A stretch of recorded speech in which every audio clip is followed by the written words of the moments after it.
దేవుని బిడ్డలకి నా హృదయపూర్వక వందనాలు. మనం ప్రార్థన చేసుకుందాం.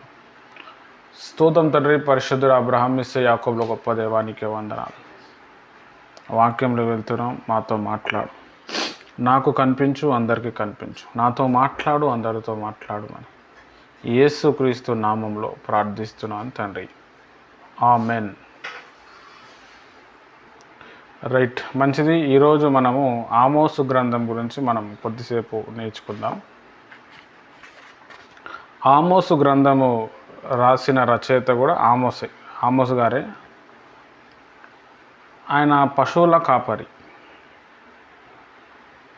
దేవుడు పశువుల కాపరిని, చదువురాని వాళ్ళని, రాజులను, జ్ఞానవంతులను, చేపలు పట్టేవాళ్ళని, ఎవరిని పడితే వాళ్ళని దేవుడు పిలుచుకుంటాడు, వాడుకుంటాడు. అయితే ఆ పిలుపుకి మనం లోబడాలి. చాలామంది ఏం చేస్తారంటే లోబడరు. అదే వచ్చిన ప్రాబ్లం. ఇప్పుడు క్రిస్టియన్స్ ఉన్నారనుకో, క్రిస్టియన్స్ జాయిన్ అయిపోయి సెక్యులర్ అంటారు వాళ్ళని. అంటే ఎక్కడైనా అటు పోతుంటారు. యేసుప్రభు పాటలు పాడతారు. మళ్ళీ హిందూయిజం వచ్చిందనుకోండి, మంచిగా వరలక్ష్మి వ్రతం చేసుకుంటారు, కృష్ణాష్టమి చేసుకుంటారు, ప్రతి పండగకి తోరణాలు కట్టుకుంటారు, తర్వాత ఫేస్కి గంధాలు పెట్టుకుంటారు. అట్లా చేస్తూ ఉంటారు. మళ్ళా ఏమీ లేనప్పుడు పాటలు పాడటం, వాక్యం చెప్పటం, ప్రార్థన చేయటం, అన్ని దేవుళ్ళు ఒకటే అన్నట్టు ఉంటుంది. వాళ్ళ బ్రతుకు కూడా అట్లనే ఉంటుంది అన్నమాట. అంత ఫలభరితంగా ఉండదు. ఏ గాలి వస్తే ఆ గాలి కొట్టుకోబోతూనే ఉంటారు. హల్లెలూయా. అయితే దేవుని ప్రియమైన వారలారా, మనం ఎప్పుడైతే దేవునికి లోబడతామో దేవుని ఒక అమితమైన శక్తి మన మీదకి వస్తుంది. ఆయన సన్నిధి మన లోపల వచ్చి మనల్ని మారుస్తుంది. అట్లా దేవుడికి అనే కాదు, ఎవరినైనా కానీ మనం, ఒక భర్త ఉంటే భార్యకు లోబడాలి. అప్పుడే కుటుంబం అనేది కట్టబడుతుంది. భర్త లోబడకపోతే కుటుంబం కట్టబడదు. పిల్లలు తల్లికి లోబడాలి, అయితేనే వాళ్ళ భవిష్యత్తు, లేకపోతే లేదు.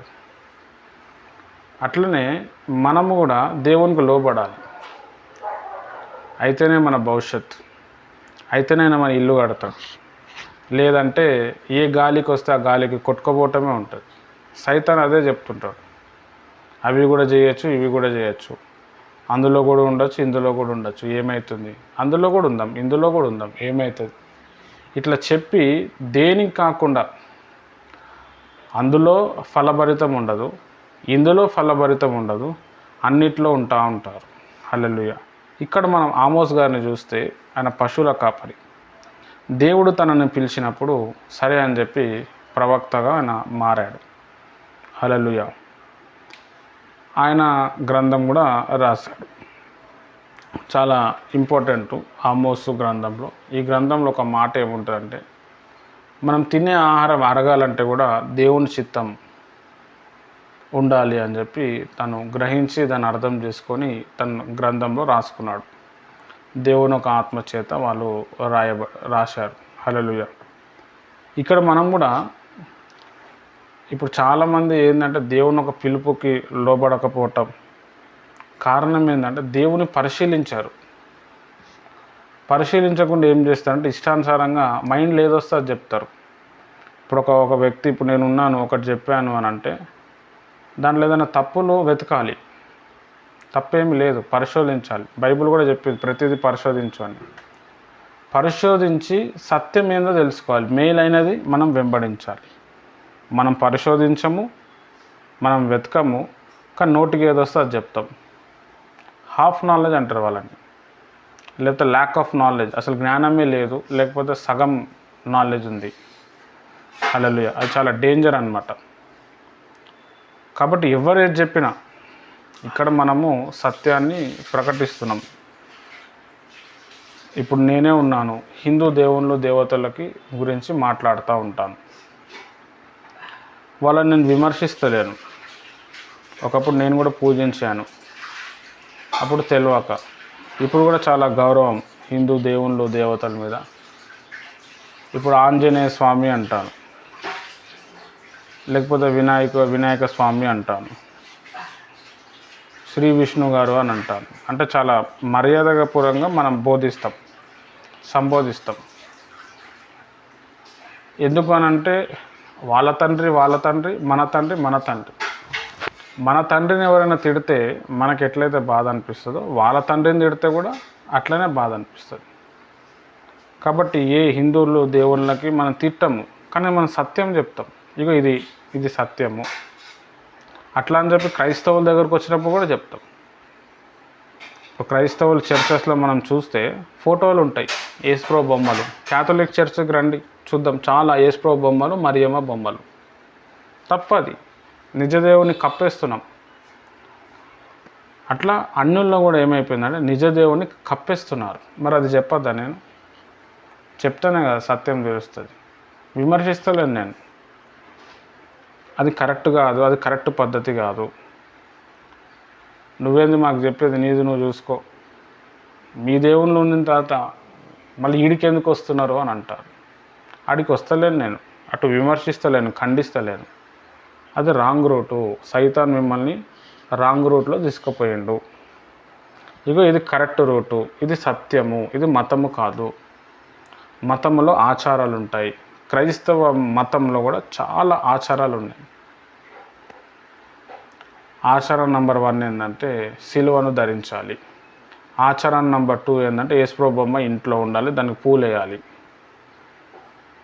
మా పెద్దనాన్న వాళ్ళ ఇంటికి పోతే పెద్ద భక్తిపరులకు పొద్దున్నే స్నానం చేసుకొని వాళ్ళ ఇంటి చుట్టూ మొత్తం గార్డెనే ఉంటుంది.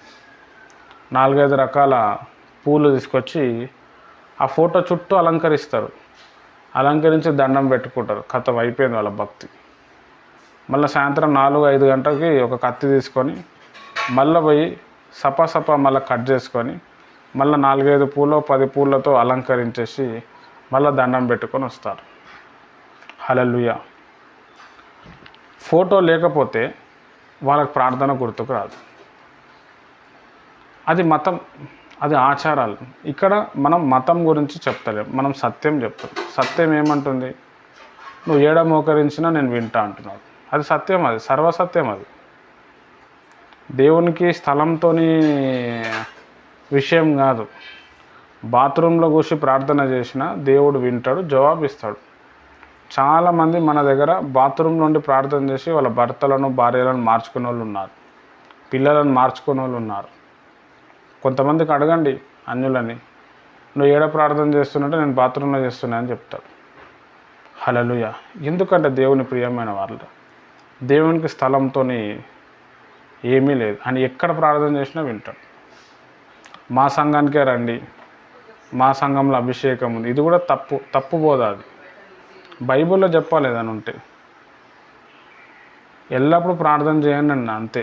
ఫలానా సంఘానికి వెళ్ళాలని చెప్పలేడు. అక్కడ చేస్తే నేను వింటానులే, నువ్వు మోకరించు, నేను నీకు ఉత్తరం ఇస్తా అన్నాడు. హల్లెలూయా. యేసుప్రభువు వారు భూమి మీద ఉన్నప్పుడు ఏం చేర్చుండే?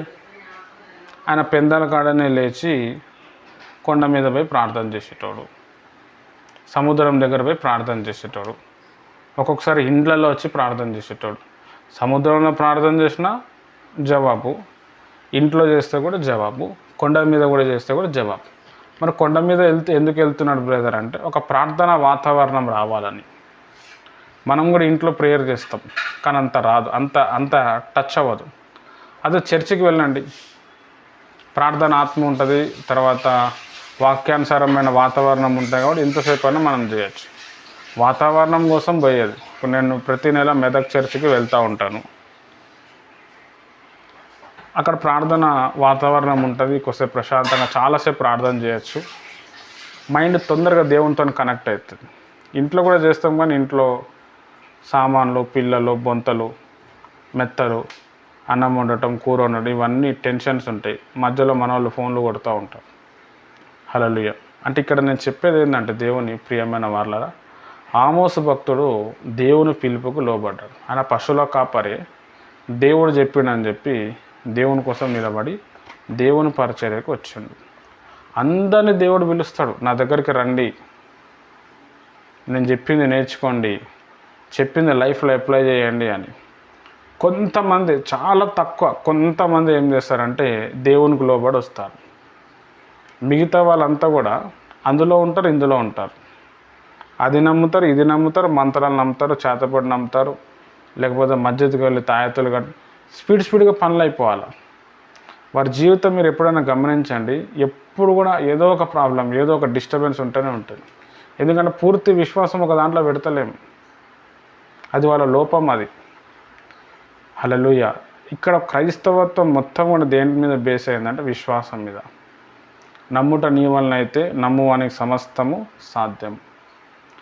వరాల్లో కూడా విశ్వాసం అనేది ఒక వరం ఉంటుంది. ఆ వరం కూడా పనిచేస్తుంది, బాగా అర్థం చేసుకోవాలి. ఇక్కడ ఆమోస్ భక్తుడు ఒక సామాన్యమైన వ్యక్తి, కానీ ప్రభువుని అంగీకరించి ప్రభు పాదాల దగ్గర నేర్చుకొని ప్రభు ఆ వాక్కు చేత నింపబడి సేవకు బయలుదేరిండు. మనం ఇక్కడ సేవ చేసే ముందల, ప్రభువుని నమ్ముకునే ముందల ప్రభువు దగ్గర ఉండి నేర్చుకోవాలి. ప్రభు దగ్గర అడగాలి, ప్రభా నేను ఏం చేయాలి, రేపు ఏం చేయాలి, నా భవిష్యత్తు ఏంటి, నేను ఎప్పుడు చచ్చిపోతా, నేను చచ్చిపోయే లోపల ఏం చేయాలంటే వెంటనే దేవుడు మొత్తం స్క్రీన్ షాట్ తీసి చెప్పాడు. మొత్తం అంతా బ్లూ ప్రింట్ ఇవ్వడు, కొంచెం చెప్తాడు. దాంట్లో నమ్మకంగా ఉన్నప్పుడు, దాన్ని కొనసాగించినప్పుడు మెల్లమెల్లగా దేవుని చిత్తము పరిపూర్ణత రాని కొన్ని సంవత్సరాలు పడుతుంది. హల్లెలూయా. యేసుప్రభు వారు కూడా పేతురు అంటారు, పేతురు నన్ను నిజంగా ప్రేమిస్తున్నావా అంటాడు. ప్రేమిస్తున్నా, నా గొర్రెల్ని మేపు అన్నాడు. మళ్ళీ అడిగాడు, నా గొర్రెల్ని మేపు అన్నాడు. మూడోసారి అడిగాడు, నీకు తెలియదా అన్నాడు. నా గొర్రెల్ని కాయు అన్నాడు. గొర్రెలకు అన్నం పెట్టడం వేరు, గొర్రెలను తీసుకుపోయి అక్కడిక్కడ తీసుకుపోయి వాళ్ళని పెంచటం వేరు. హల్లెలూయా. ఫస్ట్ ఏమో మేపు అన్నాడు, తర్వాత కాయు అంటాడు. అట్లా దేవుని ప్రియమైన వాళ్ళారా, మనం కూడా ఏంటంటే దేవుని సన్నిధిలో ఫస్ట్ నేర్చుకోవాలి.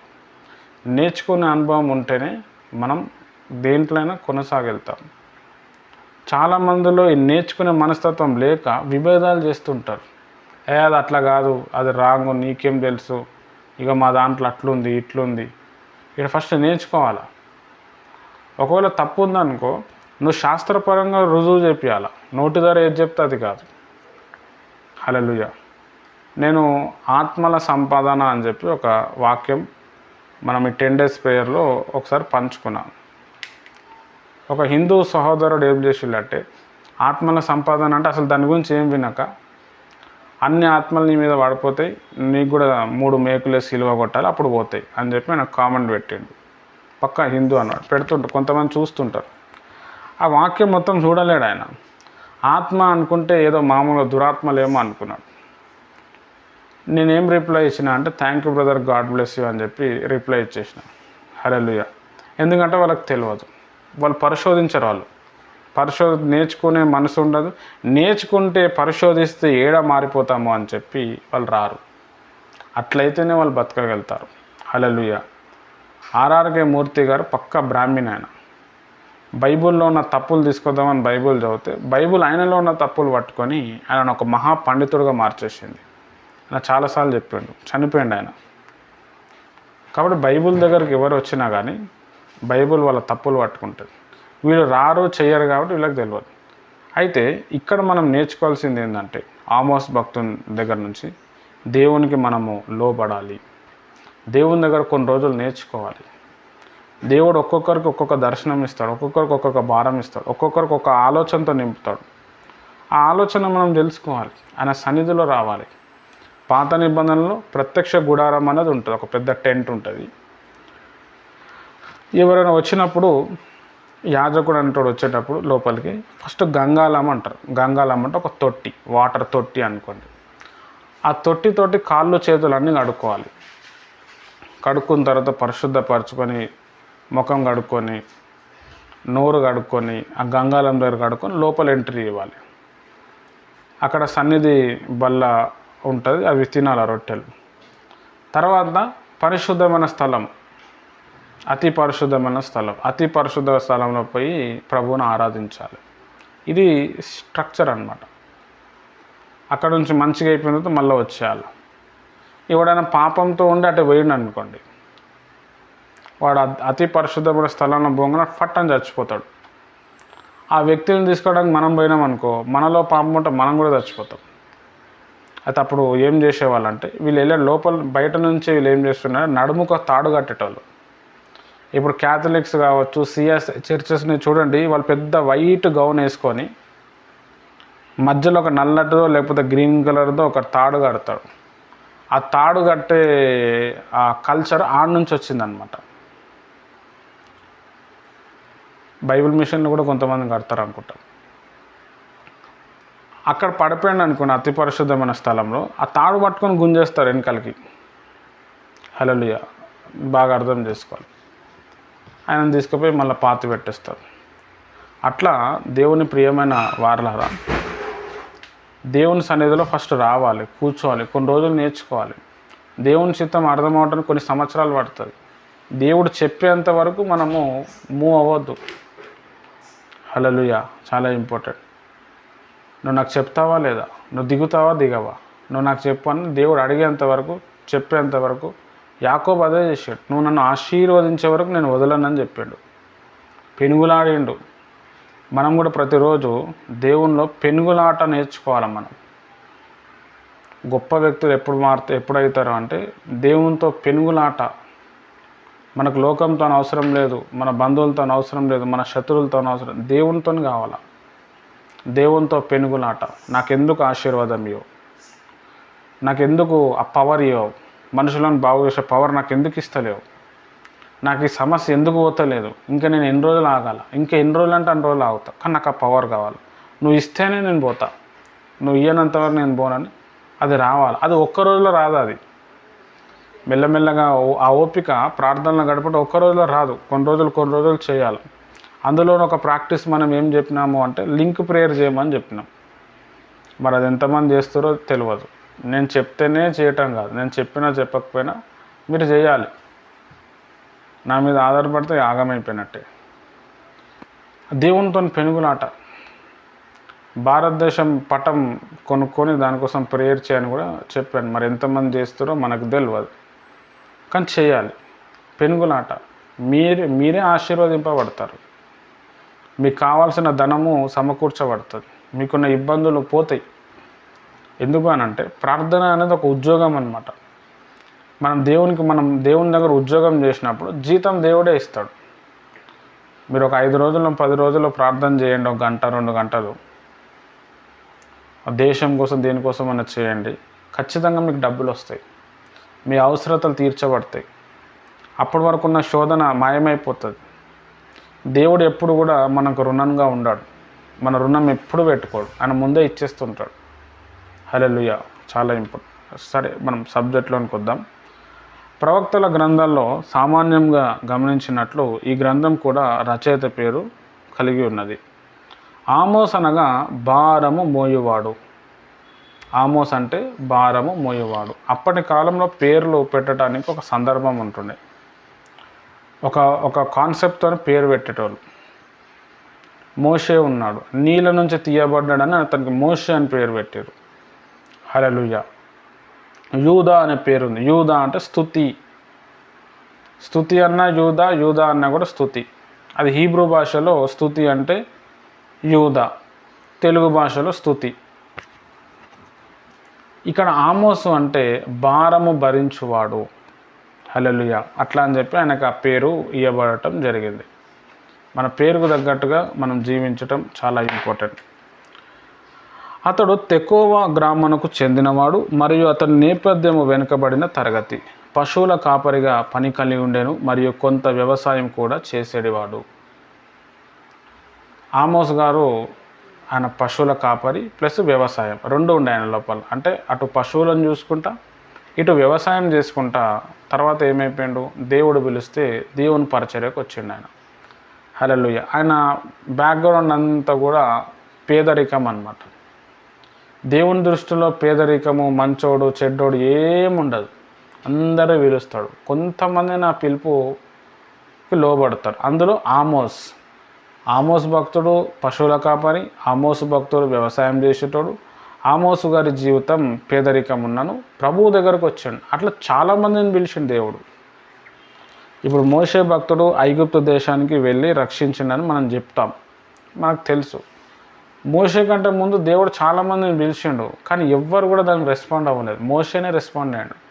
మోషేలో ఎంత భారం ఉండనో దేవుని కూడా అంత భారం ఉండే. అయ్యో 40 సంవత్సరాలు 80 సంవత్సరాలు మా పితరులంతా బానిసంగా ఐగుప్తులు ఉన్నారు కదా, నేను ఏం చేయాలని తనలాడుతున్నాను. అదే భారం దేవుని లోపల ఉండే. అందుకే అక్కడ కనెక్ట్ అయింది. మోషేలో నేర్చుకోవాల్సినది ఏంటంటే, ఏదైనా చెప్తే దానికి రెస్పాండ్ అవుతాడు, దాన్ని గమనిస్తాడు. అక్కడ మంట వస్తుంది, కాలిపోతలే, దాన్ని గమనించుని అక్కడికి వెళ్ళాడు. దేవుడు అతనితో మాట్లాడాడు, వెంటనే రెస్పాండ్ అయ్యాడు, ఓకే నేను పోతా అన్నాడు. అందుకే మోషే గొప్ప వ్యక్తిగా మారిపోయాడు. మనం ప్రతిదీ పరిశోధించాలి, పరిశోధించిన అర్థమైన తర్వాత రెస్పాండ్ అవ్వాలి. హల్లెలూయా. ఇప్పుడు నేను ఒక వాక్యం చెప్పాను, ఒక వాక్యం చూపించాను, దేని గురించి అన్నా, దానికి మీరు పరిశోధించాలి, నేను చెప్పింది కరెక్టా రాంగా. ఒకవేళ మీరు చెప్పింది కరెక్టే, దాన్నే ఫాలో అవుదాం మనం. ఒకవేళ అది కరెక్ట్ అనిపించింది అనుకో, దానికి రెస్పాండ్ అవ్వాలి మనం. అట్లా కుదరదు మాకంటే అది వేస్ట్ అయిపోతుంది.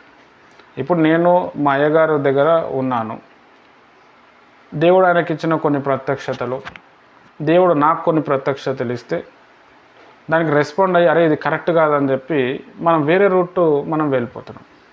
హల్లెలూయా. అప్పుడు దేవుడు ఇంకా ఇంకా ఇంకా చెప్తూ ఉంటాడు. చాలా కొంతమంది ఏంటంటే, ఇప్పుడు మా సంఘంలోనే, మా అయ్యగారి సంఘంలోనే వాళ్ళు రెస్పాండ్ అవ్వరు. మా అయ్యగారు ఏది చెప్తే అదే, ఇంకా పరిశోధించారు. వాళ్ళకి అంత చదువు లేదు, చదువు ఉన్నా కానీ అయ్యగారి మీద అభిమానంతో పోని ఆయన కరెక్ట్ కాకపోతే ఆయన వల్ల ఎందుకు ఇన్ని అద్భుతాలు, ఇన్ని స్వస్థతలు జరుగుతున్నాయి, చచ్చిపోయిన వాళ్ళు ఎందుకు లేస్తున్నారు, ఏమైనా కానీ మనం ఆయననే ఫాలో, యేసయ్య తర్వాత ఆయననే అన్నట్టు పోతాడు. కొంతమంది నాలాంటి ప్రశ్నించి ఇది కాదు, ఇది కరెక్ట్, ఇక్కడ ఇది ఉంది కదా ఈ వాక్యం అని దాన్ని పట్టుకొని పోతున్నాం. అట్లా రెస్పాండ్ అవ్వి పరిశోధించే తత్వము ఒక శిష్యుడికి ఉండాల్సిన లక్షణం. ఆమోస్ భక్తుడు కూడా అట్లా రెస్పాండ్ అయ్యిండు, పరిశోధించిండు. ఇది సరైన మార్గం అని అర్థం చేసుకొని దేవుని సేవకు ఆయన వచ్చేసాడు. తెకోవ యెరూషలేముకు దక్షిణంగా సుమారు 12 మైళ్ళు దూరంగా, మరియు బెత్లెహేమునకు దక్షిణంగా తూర్పుగా 5 మైళ్ళు. ఆ ప్రాంత ప్రజలు అనేకులు గొర్రెలను మరియు పశువులను కాసే పనికలవారు. మధ్యధర సముద్రం యొద్దకు పచ్చిక బయలు కొరకు పశువులను తోలుకోపోయేటివారు. అటువలే పశ్చిమ వైపునకు ఎక్కువగా మేడి చెట్టు గల ప్రాంతమునకు తరచుగా పోయేటివారు. ఈ చెట్ల కాయలను కోసి కొంతకాలం ఉంచినట్లయితే అవి చక్కని పండుగ తయారగును. అది పేదవారికి ఎంతో అమూల్యమైనది. యూదా రాజైన ఉజ్జియా పాలనలో లేక అజరియా కాలంలో ఆమోసు ప్రవక్త స్థిరపడను. అతడు యెరోబాము 2 పాలనలో ఇశ్రాయేలును గూర్చి ప్రవచించుటకు మరియు సమరయ ప్రాంతమును పంపబడను. అందుచేత అతని పరిచర్య హోషేయ మరియు యెషయాలకు సమాంతరముగా జరిగెను. ఆమోసు పరిచర్య ముగింపులో వారు పరిచర్య ప్రారంభించారు. ఇక్కడ మనం చూస్తే దేవుని ప్రియమైన వాళ్ళ, మరి ఆమోసు భక్తుడు కూడా తెకోవ అనే ప్రాంతంలో వచ్చాడు. ఆ ప్రాంతము యెరూషలేము బెత్లెహేముకి చాలా దగ్గర ప్రాంతం. ఒక 10-15-20 కిలోమీటర్స్ రేడియస్లో ఆ ప్రాంతం ఉంటుంది. ఆ ప్రాంతంలో ఎక్కువ కూడా అందరూ గొర్రెల కాపర్లే ఉంటారు. వాళ్ళు గొర్రెల కాపర్లు, పశువుల కాపర్లు అంటే ఆ పశువులను తీసుకొని పోతూనే ఉండాలి, వాళ్ళకి మేత వేయాలి, సాయంత్రంకి తీసుకొని రావాలి. పశువులే వాళ్ళ జీవనాధారము. పశువులు ఎక్కడ ఉంటే వాళ్ళు అక్కడే ఉంటారు. ఈ కాన్సెప్టు దేవుని అట్రాక్ట్ చేసింది. ఆమోసు భక్తుడు పశువులను బాగా ప్రేమించేటోడు, పశువులతో పాటు ఉండేటోడు. అరే ఈయన లోపల ఈ తత్వం ఉంది కదా అని చెప్పి దేవుడు తనని పిలుచుకున్నాడు. సరే అని చెప్పి లోబడ్డాడు. దేవుడు తనని ఎక్కడ పంపించిండో అక్కడ వెళ్ళాడు. అంటే దేవుడు ఒక ప్రాంతానికి వెళ్ళమని చెప్పి పంపిస్తాడనమాట. అది వచ్చే వరకు మనం ఆగాల. హల్లెలూయా. అంటే దేవుడు ప్రతి వ్యక్తికి చెప్తాడు, ప్రతి వ్యక్తికి దేవుడు ఎన్నుకుంటాడు, ప్రతి వ్యక్తిని ఆయన పీల్చుకుంటాడు. అయితే దేవుని ప్రియమైన వారలారా, ఇక్కడ ఆమోస్ భక్తుని కూడా పంపించినప్పుడు ఆమోస్ భక్తుడు మరి యెషయా గారి కంటే కూడా ముందు పరిచర్య చేసాడు ఆయన. అయితే మనకి యెషయా, హోషేయ తర్వాత ఫస్ట్ గ్రంథాలు పెట్టిరు, కానీ వీళ్ళ కంటే ముందు ఉన్నాడు ఆయన. ఆమోసు పరిచర్య ముగింపులో యెషయా భక్తుడు, హోషేయ భక్తుడు వచ్చారు. ఫస్ట్ ఈయననే వచ్చి సేవ చేస్తూ వచ్చాడు. ఈయనను పంపించబడిన తర్వాత ఈయన ప్రవచనాలు చెప్పుకుంటూ అక్కడ తిరిగి సేవ చేస్తూ ఉన్నాడు. ఇక్కడ మనం అర్థం చేసుకోవాల్సిన చాలా ఇంపార్టెంట్ విషయం ఏంటంటే, దేవుడు ఒక్కొక్కరిని ఒక్కొక్క ప్రాంతానికి పంపిస్తాడు. ఆ పంపించినప్పుడు మనం ఏం చేయాలంటే అప్పుడు అక్కడ మన సేవ అనేది స్టార్ట్ అవుతుంది. ఏలియా పరిచర్య వేరు, ఎలీషా పరిచర్య వేరు, మోషే పరిచర్య వేరు, దానియేలు గారి పరిచర్య వేరు, యూసేఫ్ గారి పరిచర్య వేరు, సంసోన్ గారి పరిచర్య వేరు, దాని తర్వాత గిద్యోన్ గారి పరిచర్య వేరు, నోవాహు పరిచర్య వేరు, దాని తర్వాత అబ్రహాం పరిచర్య వేరు, ఇస్సాకు పరిచర్య వేరు, యాకోబు పరిచర్య వేరు, యూదా పరిచర్య వేరు, దాని తర్వాత పేతురు భక్తుడు పరిచర్య వేరు. ఈ పరిచర్య అంటే ఏంటంటే దేవుని దగ్గరికి వెళ్ళి తెలుసుకోవాలా, తర్వాత దేవుడు ఎక్కడ పంపిస్తుందో అక్కడికి పోవాలా. హల్లెలూయా, చాలా ఇంపార్టెంట్. ఇప్పుడు మనం సాయంత్రం టైంలో మనం కొన్ని దేశాల కోసం మనం ప్రార్థన చేస్తున్నాం. మనకు ఆ దేశాల గురించి తెలియదు, అసలు వాటి పేరు కూడా మనం వినం. ఆ దేశాల గురించి చెప్పటం బట్ అరే ఇంతమంది ఉన్నారా, ఇన్ని కష్టాల్లో ఉన్నారా అని చెప్పి ఒక భారం అనేది వస్తుంది. అప్పుడు మనం ప్రార్థన చేస్తాం, మన పిల్లలకు చెప్తాం, పిల్లల్లో కూడా భారం వస్తుంది. వాళ్ళు ఎప్పుడో భవిష్యత్తులో అక్కడ పోయి వాళ్ళు పరిచర్య చేస్తారు. అట్లా డేవిడ్ లివింగ్ స్టోన్ అనే వ్యక్తి ఆఫ్రికాకు వెళ్ళినప్పుడు మేరీ స్లెజ్లర్ అన్నట్టు ఆమె వాళ్ళ అమ్మగారు డేవిడ్ లివింగ్ స్టోన్ గురించి చెప్తే, ఈ మేరీ స్లెజ్లర్ అన్నట్టు 27 సంవత్సరాలు, స్కాట్లాండ్కి చెందిన ఆమె, పెళ్లి కాలేదు. నేను ఆఫ్రికా ప్రాంతానికి నేను వెళ్తా, డేవిడ్ లివింగ్ స్టోన్ చనిపోయిన తర్వాత ఆమె స్టార్ట్ చేసింది సేవ. అప్పుడు ఏమైంది, వాళ్ళ ప్రార్థన వాళ్ళ సేవ ద్వారా అనేక మంది రక్షింపబడ్డారు. ఎంతోమంది చిన్న చిన్న పిల్లలను, కవల పిల్లల్ని చంపేసేవాళ్ళు. ఆ చంపడానికి కారణం ఏంటంటే అమ్మ పెద్ద పాపం చేసింది, నాన్నకి తన సైతాన్ని పట్టిందని చెప్పి, అందుకే 2 పిల్లలు పుట్టారని చెప్పి వాళ్ళ నమ్మకం, చంపేస్తుండే. ఈమె ఆ పిల్లల్ని తెంచుకొని తన పిల్లల లెక్కనే పెంచి పెద్దగా చేసి దేవుళ్ళో పెంచి లాస్ట్లో ఏమి చనిపోయింది. చాలామంది రక్షణలోనికి వచ్చారు. హల్లెలూయా. అయితే ఇక్కడ మనం ఏం చేస్తున్నామంటే ఆ ప్రాంతాల కోసం ప్రార్థన చేస్తున్నాం. పోనీ మనం వెళ్ళకపోయినా మనం ప్రార్థన చేయటం వల్ల మన ప్రార్థన ఆ ప్రాంతానికి వెళ్తుంది. దేవుడు అరే ఎవరు ఈ ప్రాంతం కోసం ప్రార్థన చేస్తున్నాను విని దేవుని దృష్టి మన మీదకి వస్తుంది. ఆ ప్రాంతానికి మనం ప్రేయర్ అవసరం. అట్లా చాలా ప్రాంతాలు ఉన్నాయి. మీరు ఎప్పుడైనా బైబుల్ హౌస్కి పోతే ఆపరేషన్ వరల్డ్ అని చెప్పి ఒక బుక్ ఉంటుంది, 560 750 ఉంటుంది. అది ఇంగ్లీష్లో ఉంటుంది. మొత్తం ప్రపంచంలో 195 దేశాలకు సంబంధించిన సమస్యలు, అక్కడ అంతకుముందు ప్రార్థన చేస్తే ఏమైంది అవన్నీ కూడా ఉంటుంది. మనం గూగుల్లో ప్లే స్టోర్లో కొడితే కూడా ఆపరేషన్ వరల్డ్ అని చెప్పి ఇంగ్లీష్లో యాప్ వస్తుంది. అంటే ఒక్కొక్క దేశానికి ఆ దేశానికి సంబంధించిన దేంట్లో మనం ప్రార్థన నేను రోజు చెప్తున్నా కదా, అవన్నీ ఆ దేశంలోకి వెళ్ళి ఆ పుస్తకంలోకి వెళ్ళి చెప్తున్నాను అనమాట. ఆ పుస్తకం ఉంటే అది ఇంగ్లీష్లో ఉంది, తెలుగులో లేదు.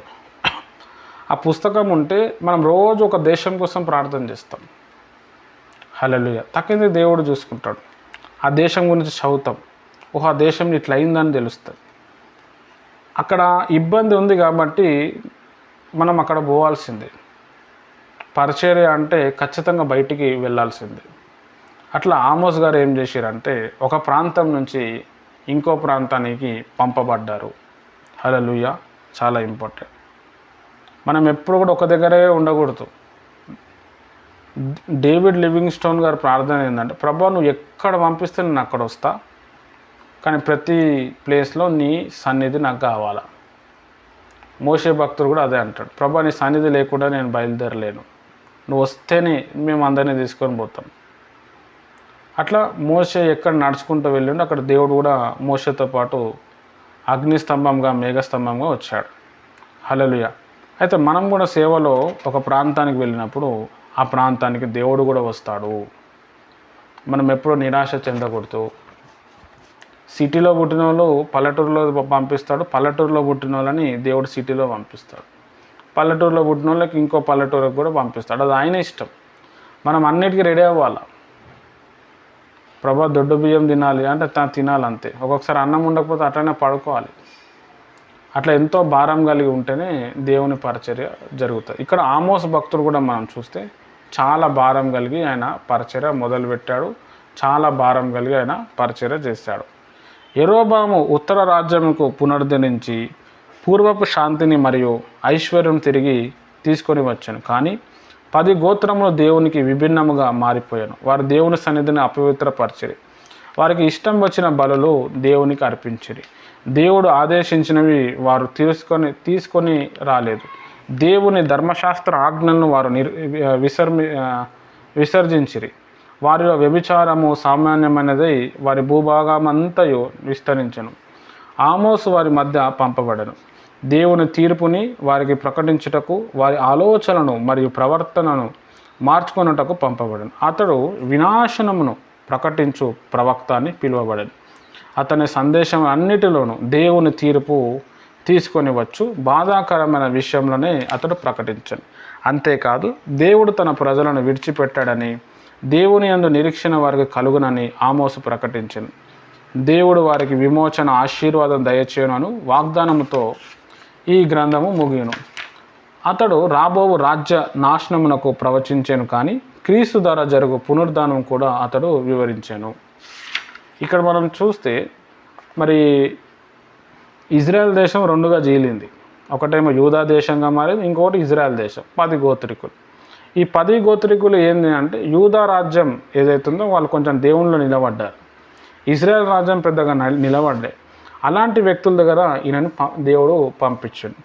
ఆ ఇజ్రాయెల్ ప్రజలందరూ కూడా దేవునికి లోబడాలని చెప్పి, మీరు బలులు అర్పించారు, మీరు నిజమైన దేవుని వదిలేశారు, మీకు వినాశం వస్తుంది, మీకు దేవుని తీర్పు వస్తుంది అని చెప్పి ఆ ప్రజల మధ్యలో ఏమైపోయిందంటే ఆమోస్ భక్తుని దేవుడు పంపించిండు.